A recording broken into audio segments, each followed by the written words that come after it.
Law and ज्युडिशरीला बोलवता येतं का मीटिंगला हे तरी की चेक करावं लागेल असं मला वाटतंय. मुख्यमंत्र्यांकडे राज्यमंत्री बसले दोघं एकत्रित बैठक करा. Yes correct. लक्षवेधी क्रमांक 8. लक्षवेधी क्रमांक 8 वितरित केल्याप्रमाणे. सभापती महोदय, राज्याच्या अन्न व औषध प्रशासन विभागाच्या भ्रष्टाचाराच्या बाबतीत माझी महत्वाची लक्षवेधी आहे आणि अवैध गुटखा विक्रीच्या संदर्भातली ही लक्षवेधी आहे. ही लक्षवेधी सुरू असताना विद्यालयाचे अनेक विद्यार्थी गॅलरीत आहेत, ते पण हे पाहतील की किती भ्रष्ट कारभार या अन्न औषध प्रशासन विभागाकडून अधिकाऱ्यांकडून होतो. मागच्या अधिवेशनामध्ये स्वतः प्रवीण दरेकर साहेब आणि प्रसाद लाड साहेबांनी अवैध गुटख्याच्या संदर्भामध्ये एक लक्षवेधी लावली होती. माझं लक्ष आहे त्यावर की दहिसर भागामधला जो काही गुटख्याच्या संदर्भात होता त्यावर निर्णय पण त्यांनी दिला. माननीय मंत्री महोदय, मी जो प्रश्न विचारला होता की आपल्या अन्न औषध प्रशासन मुख्यालयातील सहाय्यक आयुक्त अन्न यांनी गैरमार्गाने कोट्यावधी रुपयांच्या केलेल्या भ्रष्टाचाराच्या संदर्भातली लक्षवेधी आहे. खाद्यतेल, मिठाई, घाऊक विक्रेते यांच्याकडून दर 6 महिन्याला करण्यात आलेली वसुली, त्याच्यानंतर 90 लाखाचा भ्रष्टाचार करून त्यांना क्लीन चिट दिली गेली आणि जनतेच्या आरोग्यास धोका निर्माण होईल अशा प्रकारचं त्यांना म्हणजे जनतेमध्ये भीती निर्माण केली. अनेक लोकप्रतिनिधींनी सभापती महोदय या संबंधात निवेदन दिलेले आहे. मात्र या भ्रष्ट अधिकाऱ्यावर शासनाने कोणतीही कारवाई न केल्याने सर्व संशयास्पद आहे. हे आता उत्तर जे आले मंत्री महोदय तुमच्या डिपार्टमेंट कडून, मुळामध्ये असे चुकीचे उत्तर जे अधिकारी देत असतात. आता सर्क्युलर काढलंय चुकीचे उत्तर आमदारांना देऊ नये म्हणून. अशा प्रकारे आम्ही जो प्रश्न ज्या अधिकाऱ्याबद्दल विचारला त्या अधिकाऱ्याचं नावच उत्तरात नाही. याच्यामध्ये तुम्ही दाखवताय की सदर वाहन अशोक इलागेर, अन्न सुरक्षा अधिकारी, गुप्तवार्ता, अन्न व औषध प्रशासन पुणे, आणि त्यामध्ये लिहिलेलं आहे की यांच्या नावावर नोंदणी असल्याचं वाहन आणि त्यामध्ये 3,42,66,220 रुपयांची रोख रक्कम जप्त केल्याचं उत्तरामध्ये कबूल आहे. दुसरं सभापती महोदय, उत्तरावर माझा आक्षेप असा आहे की हे लक्षवेधीचं उत्तर दिशाभूल करणार आहे. आपले अधिकारी जर अशा भ्रष्ट अधिकाऱ्याला पाठीशी घालत असतील तर या आपल्या खात्याला, आपलं खातं चांगलं आहे, आपण मंत्री म्हणून तो कारभार चांगला पाहता, पण अधिकारी ज्या पद्धतीनं भ्रष्टाचाराची कीड त्यामध्ये निर्माण करतात त्यावर माझा आक्षेप आहे. यांचे सर्व अधिकाऱ्यांचे हात भ्रष्टाचाराने माखलेले आहेत. उत्तरामध्ये दिलेल्या अधिकाऱ्याबाबत विचारणा केली असताना त्याचे नाव नमूद आहे, मुख्य भ्रष्ट अधिकारी मात्र यामध्ये उत्तरामध्ये नाही आहे. त्यामुळे मी 1-2 मिनिटं सभापती महोदय या सभागृहाच्या माध्यमातून संपूर्ण महाराष्ट्राचे एक बाब निदर्शनास आणून देतो की राज्यात गुटखा बंदी कायदा लागू असताना अन्न औषध प्रशासनाकडे मोठ्या प्रमाणात रिक्त पदं आहेत. गुटखा विक्रेत्यांवर कारवाई झाली पाहिजे त्या प्रमाणात ती कारवाई होत नाही. कधी पोलीस कारवाई करतात आणि काही मुजोर अधिकारी आपले आर्थिक हितसंबंध जोपासून एखादा फोन पोलिसाला करतात आणि सांगतात की सॅम्पल तपासू नका, तो माझा हे आहे, सॅम्पल तपासू नका असं सांगतात आणि त्या गुन्हेगारांना अभय देतात. आणि खेदाची बाब सभापती महोदय अशी आहे की अशा अधिकाऱ्यांना आपल्या विभागाच्या मंत्री महोदय वरिष्ठ अधिकाऱ्यांकडून पाठबळ मिळते. असंच एक प्रकरण, एक अधिकारी मोठ्या प्रमाणात घोळ घालत असल्याचं समोर आलंय. या अधिकाऱ्यावर वरिष्ठ अधिकाऱ्यांचं खूप प्रेम आहे. त्या अधिकाऱ्याचं नाव आहे उल्हास इंगवले, आणि उल्हास इंगवलेंना मागच्या भ्रष्टाचारात सामील झाल्यामुळं ज्या वेळेस तुम्ही त्यांच्यावर कारवाई करून थातुरमातुर कारवाई करून निलंबित केलं, त्या निलंबनावर यांना IAS अधिकारी नार्वेकरांनी एक मेसेज पाठवलाय सभापती महोदय, फार गंभीर आहे. हे अधिकारी राजेश नार्वेकर असं म्हणतात, Ingwaleji is very unfortunate to take away with your additional charge. You have gisted to the additional charge. However, some ugly elements were instrumental since beginning to take over your charge. They might have been successful in short term, but will face in long term. Anyway, my best wishes. You are one of my best officers. असं एक IAS अधिकारी त्यांना पाठराखण करतो. आणि ज्या वेळेस तुम्ही या अशा अधिकाऱ्याची पाठराखण करता आणि या अधिकाऱ्यांच्या भावांचे धंदे काय मंत्री महोदय, चैतन्य फ्रूट सप्लायर्स नावाचा यांच्या बंधूंचा एक गुटख्याचा व्यापार आहे.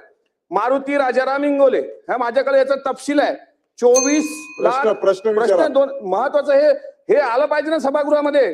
राज्यामध्ये अनागोंदी कारभार कसा सुरू आहे या डिपार्टमेंटच्या अंतर्गत अधिकाऱ्यांचा. 2च मिनिटात सांगतो. 24,70,500 रुपयाचे बिल आहे. 10 लाख रुपये त्यांचे बाकी आहेत आणि 18 लाख रुपये काहीतरी येणे आहेत. असा एक हे तुमच्याकडे मी सगळे सभापती महोदय पाठवतो. माझी आपल्याला विनंती आहे की भ्रष्ट, मुजोर आणि दहशत माजवणाऱ्या अधिकाऱ्याला आजपर्यंत आपल्या डिपार्टमेंटच्या अधिकाऱ्यांना पाठीशी घालण्याचं काम केलंय माननीय मंत्री महोदय. या लक्षवेधीच्या माध्यमातून माझा आपल्याला प्रश्न आहे की सदर अधिकाऱ्याच्या प्रत्यक्षरित्या गुटखा खरेदी विक्रीमध्ये संबंध आहे. म्हणजे अधिकारी उल्हास इंगवले जे या भ्रष्टाचारात सामील आहे, त्या इंगवले ज्या नावाने गुटखा विक्री करतात त्याला गांभीर्याने घेऊन यांच्यावर तात्काळ चौकशी प्रस्तावित करणार आहात का? आणि जर वरिष्ठ अधिकाऱ्याच्या अभयाने ही चौकशी पारदर्शकपणे पार पडत नसेल तर त्या वरिष्ठ अधिकाऱ्याला निलंबित करणार आहात का? आणि चौकशी होईपर्यंत अधिकाऱ्यांना आपण निलंबित करणार आहात का? सर्व राज्याचं लक्ष या उत्तरावर आहे. आपण जर गुटखा बंदीला आळा घालायचा असेल तर अधिकाऱ्याला पाठीशी घालू नये आणि चुकीचं उत्तर आमदारांना दिल्याबद्दल या उत्तर देणाऱ्यावर सुद्धा कारवाई करणार आहात का? मंत्री महोदय. सन्मान्य सभापती महोदय, गुटखा विक्री ही अतिशय महाराष्ट्रातली आता सध्याची अगदी ऐरणीवरची बाब आहे. परवाच मुख्यमंत्री महोदयांनी घोषणा केली का ह्या गुटखा बंदीला 328 प्रमाणे गुन्हा दाखल होतो, पण त्याला तात्काळ जामीनही होतो. आणि म्हणून दिवसेंदिवस तक्रारी म्हणा किंवा शाळेंच्या आवारात, कॉलेजांच्या आवारात मध्ये गुटखा असेल, तंबाखू असेल किंवा त्या कुत्ता गोळींसारखे वेगवेगळे नशेचे प्रकार त्या ठिकाणी विक्री होते.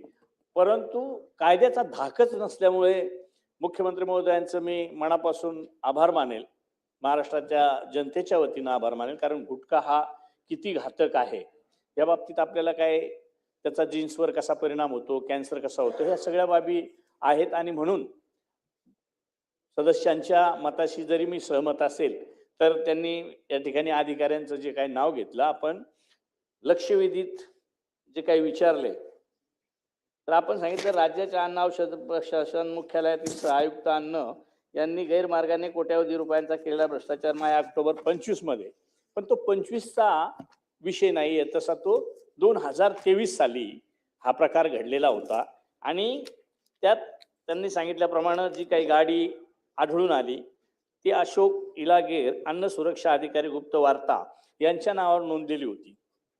आणि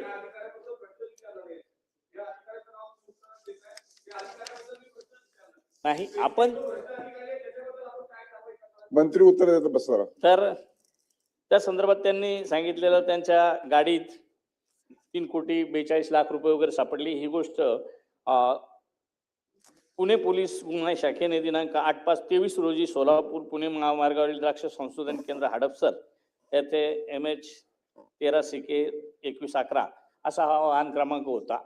आणि ती रक्कम सापडल्यानंतर सन्माननीय सदस्य महोदयांचं म्हणणं का त्या भ्रष्ट अधिकारी किंवा ह्या अधिकाऱ्याचा त्याच्यात हात आहे, अशा पद्धतीचं जर काही असेल तर मी निश्चितच ते तपासून, कारण लोकप्रतिनिधींनी अनेक तक्रारी केल्यात हेही मला माहीत आहे, परंतु त्याच्यासाठी विशेष नाव घेऊन जे आपण उल्लेख केला त्या अधिकाऱ्याची चौकशी करण्याच्यासाठी एक विभागीय चौकशी समिती नेमून जर ते दोषी असतील तर त्यांच्यावर कार्यवाही केली जाईल. निलंबित करणार आहात का? कारण माझ्याकडे त्यांना अभय असलेला एक स्क्रीनशॉट आहे. एक IAS अधिकारी जर त्यांना म्हणतात की तुमचं कोणी काही वाकडं करू शकत नाही, ही कसली मस्ती? आणि त्यांच्या बंधूंचे जे अवैध गुटख्याचे धंदे आहेत हे तुम्हाला ऑन रेकॉर्ड देतोय मी, तर त्यावर तुम्ही आजच्या निलंबनाची कारवाई करणार आहात का? आणि जर चौकशी लावणार आहात तर किती दिवसात लावणार आहात ते सांगा आम्हाला. आजच्या तात्काळ निलंबनाची कारवाई पाहिजे. चौकशी जाहीर केली ना त्यांनी आता, की तुम्ही म्हणले चौकशी किती दिवसात लावणार, तर ती चौकशी जाहीर केली. मंत्री महोदय. सन्माननीय सभापती महोदय, मी तेच म्हणतो का थेट चौकशी शिवाय एखाद्यावर एवढी मोठी कार्यवाही करणं, कारण त्यांनी जे काही पुरावे जे दिलेत किंवा ते आपल्या मार्फत देणार आहेत त्याचा अभ्यास करून त्याच्यावरही चौकशी करून जर त्याच्याशी त्यांचा संबंध असेल तर निश्चित त्यांना निलंबन केलं जाईल, पण चौकशीनंतर. ठीक आहे आता.